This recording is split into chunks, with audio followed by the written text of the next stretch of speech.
Welcome to Allies or Enemies. I'm Jess. And I am Sean, and today we are talking about our alphabet challenge. I know a lot of folks are talking about this because they just put it out on Board Game Stats this year, and we use Board Game Stats to track all of our challenges. This is not a plug for Board Game Stats; they're not paying us.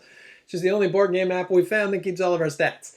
But they've got a challenge in there where you can just play games from A to Z. So we thought, you know what, this January we're going to do that, and we finished it on January 30th, and so now we're going to do very fast mini reviews of 26 games that we played for our alphabet challenge. And they weren't necessarily like our favorite game for each letter. It was just kind of what we felt like playing on the day for a number of reasons. Yeah, some of them were just because they were on Board Game Arena and we did not own games that started with that letter. Some of them are favorites we haven't played for a while. Some of them were just super fast, yeah. And it was January 30th, and we really wanted to complete this challenge in that month. So you'll probably know which are which. So let's start with A.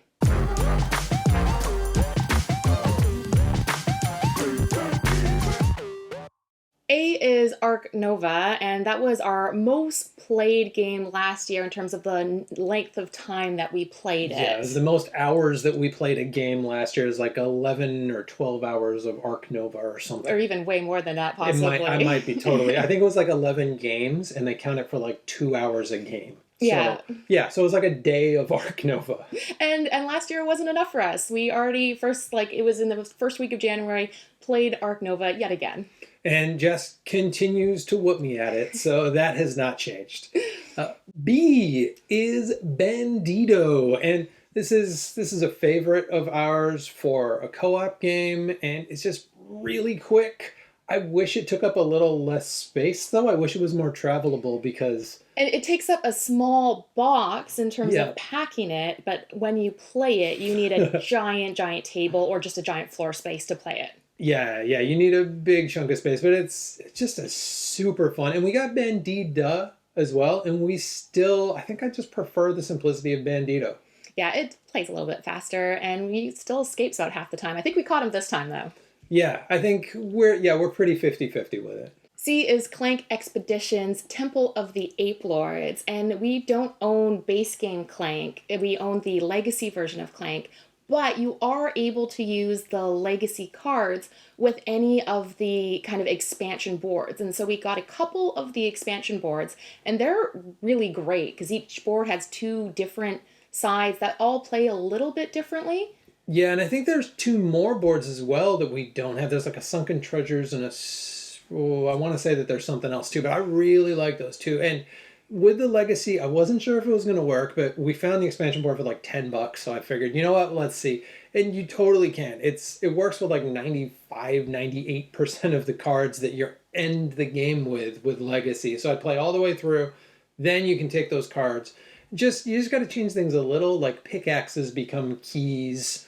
And we did play that board because we're trying to convince ourselves that we don't need Clank Catacombs. Because we're like, we have so many versions of Clank, we don't need it. We're still... We need it. We definitely need it. We'll end up with it at some point. D. D is for Dino World. And when I say Dino World, you're probably going to think Dinosaur World. No. I mean the Haba card throwing game Dino World, and this is a guilty pleasure game we bought for like $2 as like a stocking stuffer. Yeah, it was over the holidays as like one of those fun little holiday games, and it is just a flicking game. You have different size dinosaurs, and you have to try and flick the cards onto the table where there's already some really small dinosaurs out, and whatever you cover, you get to pick up, and then whoever's eaten the most dinosaurs at the end wins. I think this is a take on like just a traditional, I feel like I played this as a kid with like just a deck of cards, like a version of this game. So I think this is a take on that, but it's dinosaurs and it was like no money. It was like cheaper to buy this than not to buy it. So what the heck? And yeah, it is what it is. E is Explorers of the North Sea, and with the expansion, I think this might be my favorite of the North Sea trilogy. We haven't played Shipwright, so that's not a contender, but Raiders is really, really good. But this one, I don't know, I love building out the islands and getting to do like all kinds of Viking stuff. Yeah, I feel like It sounds almost like it is a bit of a hot take, but I do concur, and I love Raiders. I think it's great. I think the take one, play one, super clever. But I agree. I really like exploring the islands and the expansion with like the asymmetric powers and with all of the extra buildings and everything else. It really knocks it up that notch. And yeah, Explorers is great. Um, all right, moving on. F is for Frosthaven, and we have been playing a lot of this. I just retired my first character. Don't worry, no spoilers, but I will say I am not in love with the outpost part of it. At first, I thought, oh, I really like this, and now I'm like, oh, we have to do so much homework between every mission. I love the missions still. I don't know. I think you feel a bit different I about was it, gonna though. say, I think because I really like the world of Frosthaven and the narrative elements, and we got the audio bit, which The audio bit is holy cow, night and day. Yeah, such a way better. difference because we can just press play and continue with like doing the setup instead of having that to be an extra step. And so I really like that aspect, but the outpost phase, if it takes longer than the main dungeon crawl, that can feel a little bit offset, and it's a little bit tricky. Yeah, just a smidge, but it still is worth it. It's still back in Gloomhaven, all that great stuff. And G is Gaia Project. And I think this was the first game we played of the new year, of like January 1st, first game of the year. What do we want to play? And it is one of your favorite games. It was number one in my top 100 last year. I don't know if it still will be next year, but it might be. So that was the one we chose to bring out. And again, it's great. It's so good. It's just such a like perfectly balanced asymmetrical game, and that's so hard to do, especially with so many different races. And it takes Terra Mystica, makes it a little bit more complex, and I think a little bit better. And I just love it. Moving on, H is for Horrified, and Horrified is one of our absolute favorite co-op games. This is, I think, the second video that we did on it. It's one of Yeah. the reasons we started doing the channel is we wanted to tell people about Horrified because at the time we felt like no one's playing this. People should play this.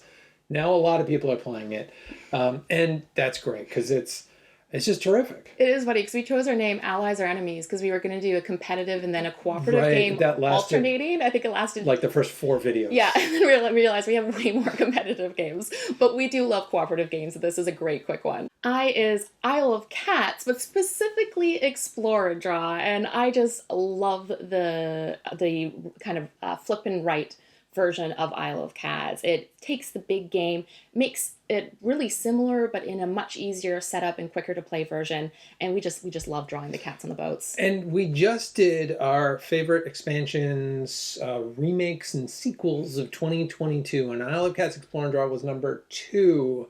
But after playing Isle of Cats Explore and Draw and Frosthaven a bit more, I think it might be number 1 for. I will play Isle of Cats Explore and Draw every single day of the week. Yeah. Frosthaven, I kind of got to be in the mood for. I really like it. Oh, but when I'm in the mood for it, it's so good though. It's so hard to judge this, like heavy games versus light games, and yeah, but Isle of Cats Explore and Draw is really good. Another great game is our J, and that was Jaipur, and I especially liked it because I won. And Jess has been on like a 15-game win streak of Jaipur, and I finally stopped always taking camels. Yeah, and you've kind of figured out how to play, but this was one, if I wanted to win, I figured we would play Jaipur. And you won the first game and I won the second one, so it came down to the third. I thought, oh no, Sean better not take this win from me. But yeah, I actually figured that you didn't win by just taking camels. Yeah, in the past, I'm like, oh, there's camels. I better take all those camels. Because I feel like it's a great way to load up, to take a lot of stuff in the future. But the problem is, I'm always playing for the future, and I'm never playing for the now. So I've learned to play for the now. K is King Domino Origin specifically, and so this is the newer version of King Domino that lets you add kind of various modules, and so it looks great. It's a caveman version, so you have all these little people that are wearing like the fur togas, and you got the little meeple resources, so it spiffs up King Domino. Yeah, I don't think that they were togas yet. I think they were loincloths. But it adds these 2 extra steps to it, and it's cool because you can play it totally as King Domino, Or you can add the one module and make it a little harder, or you can add both modules. Well, actually, it's one or the other module. Yeah. Or you add the other module, and it becomes, it's not that complex. It's not Queen Domino complex, but it's kind of that, it's that perfect amount where people thought Queen Domino was too much. This is right on the sweet spot, I'd say. L is look at the stars. And look at the stars is one I think we plan to talk about a little bit more probably in another video too, but really cool roll and write game from Bombix. And it's got these white markers, and I feel like Twilight Inscription did that as well this year, and that's kind of a thing now. But it's got these cool white markers on this black background, and you're drawing constellations out. And it's a little hard to figure out where the lines go spatially, but the puzzle's really cool, and what you end up with is cool, and the theme's really cool. Yeah, and it is really neat because it simulates kind of the sun rising. So as the game progresses, you have access to different parts of your board because those stars aren't visible anymore. So really neat, although I always leave Sean to wipe off the marker because with the white marker, the black eraser, it just gets dirty really quick, so you have to like use a little bit of water. The next up, M, is Metro X. So this is another flip and write, and you have various tube maps, and then you're just building it out. And we love Metro X because it seems really simple, but you always kind of end up putting yourself into a corner, and you could never fill all of the stations. So I don't know, its depth, I think, is deceptive. I would love for them to release some expansion ones to this as well, because we've played, it's got two sides to it, and they do play a little bit different. So it's got two different, well, I guess it's subway maps, or it's in Japan. I think it's meant to represent the Tokyo and Kyoto actual train lines. I may be totally out to lunch with that.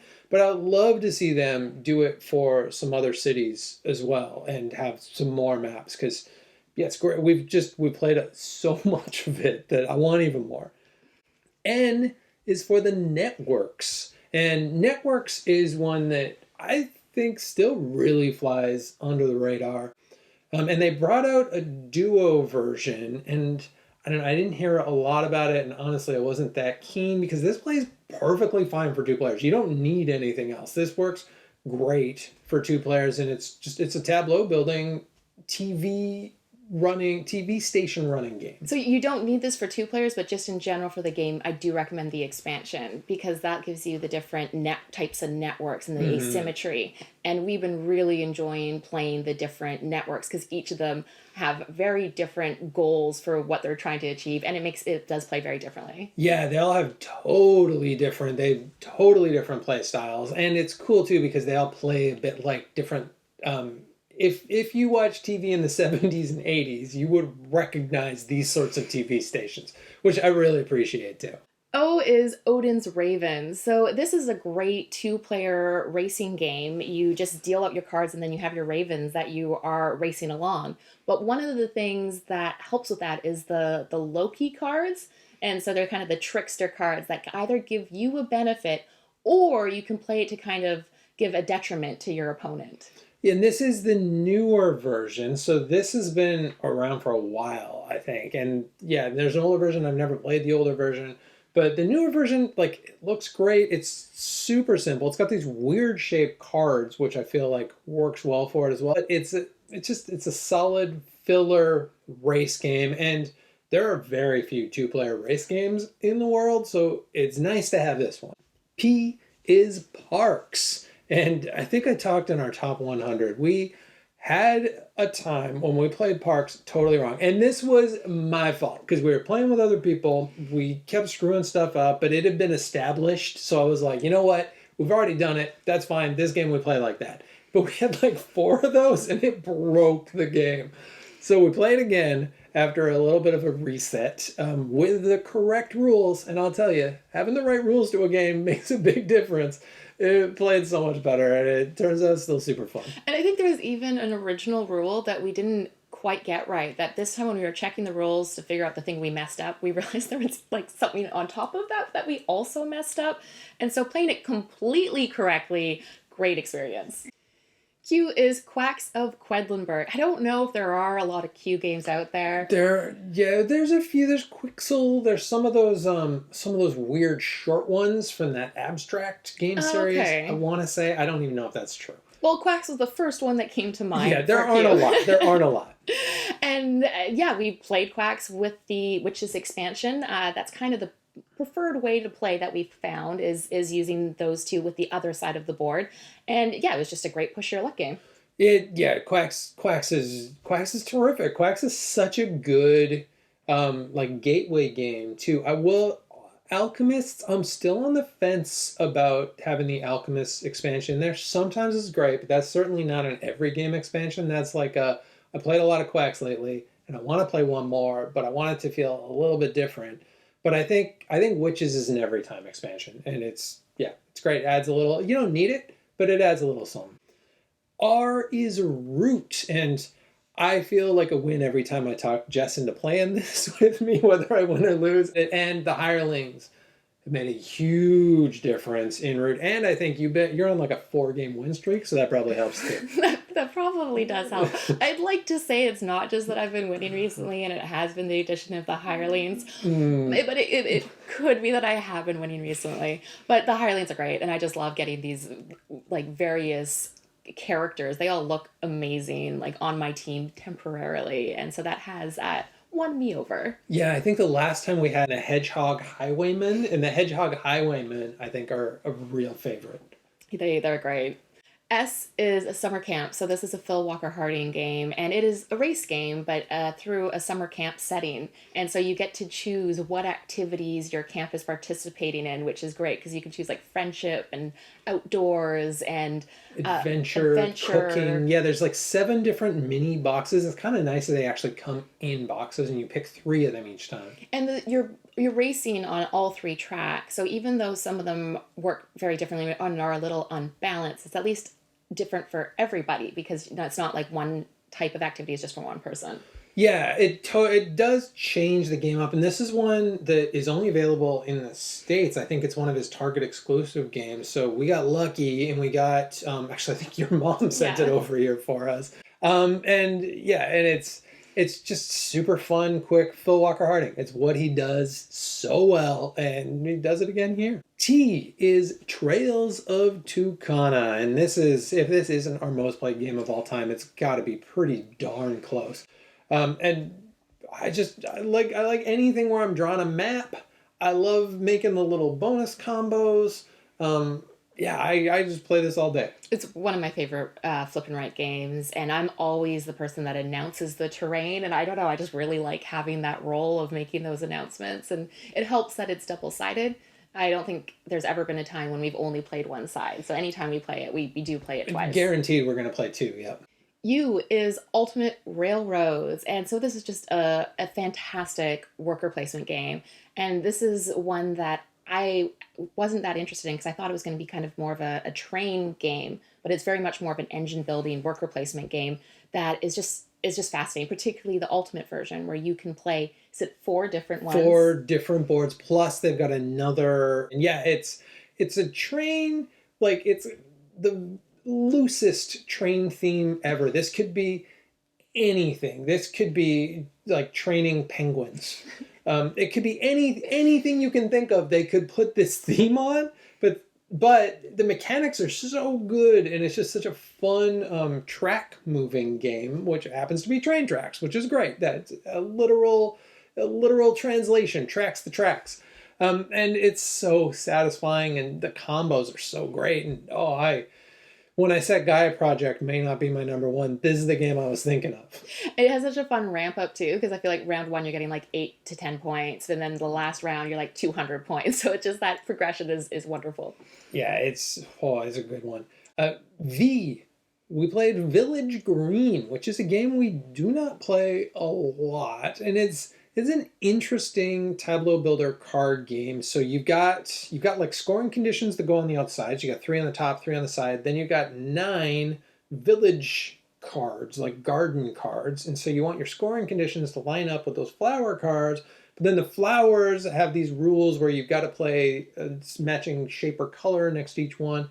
So it just becomes this puzzle of like your own doing. Yeah, and there's no way that you'll be able to do it perfectly because of that placement rules for the flowers. You can never find the ideal card that will score for both the kind of Hmm. horizontal and vertical for all three of them. So it is kind of that compromise because it also is a race. It's triggered when one person has finished Yes, you got their to do it town. So quick. you do have to do it quick and decide like, all right, I'll just put this here because then later on that will let me put another card down. It's got a bit of that Calico thing. So like if you love Calico and you love that, like I'm not going to do it all, but I'm going to do as much as I can, and I'm okay with that. This is a really good thing, but I do like it. I'm a fan of it. W is Welcome to, which is my other favorite flip and right game. It's Hmm. like it probably is my favorite one. It's just so good every time we play it because there's just so many different kind of paths that you can go down, and it's one of the flip and right or roll and right games that feels the most replayable, I think. We actually played the ice cream module, which we don't have the ice cream papers, but it's on Board Game Arena. And I like the little alternate things from time to time. We got like the zombies and the doomsday thing and the Halloween and a few of them. But yeah, they're always nice. It's nice to have that. It's just a little extra thing to think about when you've played a lot of Welcome to. Yeah, I feel like the ice cream one could be good, but I didn't really get it the first time, and I think you like managed to get to the end of your streets faster with your truck, so I missed out on a bunch I of think ice that's cream part of points. why I liked it so much because I got it a little bit quicker, so I won that one well, which was nice. X was this was a brand spanking new one to us, Zheng Qi, which is like I apologize, I'm almost certainly saying that wrong, but it's like an old Chinese version of chess, and it's going to be great for some folks. I just am not a huge chess fan, and it's got that same kind of abstract feel. It's very chessy. It's got like elephants and like a river, a lot of real cool stuff. Actually, I think if I was into chess, I'd really like this. But I realized when playing it, and you whoop me at it, that when you lose at a game like chess, like kind of an intense like head-to-head game, it just feels so much worse than when you lose to like a game like Ultimate Railroads where I'm like, oh, you know what? I lost, but I did all this cool stuff. Yeah, it is something that I'm not a big fan of, and you get that I feel like often in abstract strategy games. But I was interested to play this version because almost all of the pieces do translate to our version that we know of chess. But there's some really interesting exceptions. There's some that can only move in like a small grid, and some that can't cross your half. And so those differences just mixed up chess, made it a different way to play. And the next one is another game that we don't own, so we had to play on Board Game Arena, and that is Yahtzee. And I had actually never played Yahtzee before, so it was fun to play it. And actually, for a game that came out as like it's not a modern board game, No. I thought it played pretty well. It's just some fun dice rolling and crossing it off, and it does what a roll and write should do. I think you're probably the original one, but I was glad to play it. Yeah, I bet that there's a board game historian watching this who's going to tell us no, it is not. But it came out, I don't know, like the 40s, the 50s. It's been around forever. And you say we don't own it, but really, if you've got five dice and a piece of paper, you own Yahtzee. You need very little to play Yahtzee, and this is a game we played all the time when I was camping as a kid. So I just got like warm feelings about Yahtzee, and I really liked playing it again. It yeah, it's there's so little to it compared to modern roll and rights, but it's still sometimes it's worth revisiting those classics. So it's still fun. Z is for Zuli, and we love Zuli. I feel like we talk about Zuli a lot because we're suckers for Zuli. It's got that cute little cartoony art, which at first I was like, this is too kiddie and this goes against it. But the more we play it, I see it as a positive, and this has just become a comfort game for us. It's a really fun drafting game where you are building out your zoo, but it's not just deciding like what animals can go because you're also having to draft the spaces that they can go in. And so it is just this fun puzzle, particularly for two player, when Hmm. you can eye up kind of how much room the other person has or what they're collecting and try and get in their way as much as you can, but you're limited because you don't have like ample amounts of space either. Yeah, we get a lot of get left with an elephant Yes. at the end of a round and take the space first as well, though you don't always do that, and I end up with a ton of No, space. I've been doing that because you have to take the space first, and then especially if the other person's collecting it up as well, you're going to need that space. And I like too that this is like a small print local UK game. I always like supporting that sort of thing too. There's a lot of real cool games coming out of the UK, especially right now as well. And I think we'll probably talk about more of those soon too. But that's it. That's our 26. We played 26 different games. I think we played even more than that last month, but 26 games starting with each letter of the alphabet. And it was fun. It was fun to be forced to play stuff like Zhang Qi and to revisit Yahtzee and summer camp. We haven't played in a while. It was fun to have a framework that kind of just made us do those. So I would highly recommend it. Yeah, because it's sometimes hard to choose what game to play. And I would say probably about half of these were games that we kind of just chose to play that ended up ticking off for this challenge. Yeah. And then the other half were ones that we sought out of one of those evenings of, oh, what should we play tonight? Well, what letters do we need to tackle? And going from that approach, which is great because I don't know, we can get stuck on decision making sometimes. And if you don't have, most people are not going to have a game that starts. I bet almost nobody has a game that starts with every letter of the alphabet. We did find on Board Game Arena, I think they had every letter represented. I think you could do it just on Board Game Arena. Maybe not Zed. I'm uncertain, but you can pretty darn close to do it on Board Game Arena. So yeah, so if you don't have the physical copies, just do it that way. But thank you so much for watching. As usual, please like, subscribe. If you're doing an alphabet challenge or if you have ideas of what ones you'd want to play for your A to Z, do pop those in the comments. And let us know if you got other challenges too, because we are just looking for other. I like having a framework for playing games because it just makes it easier when you're choosing what to play, and it's fun to have these little challenges. A framework for fun. If you got like an Excel sheet for fun, that's even better. Thank you so much, and hopefully we'll see you next time.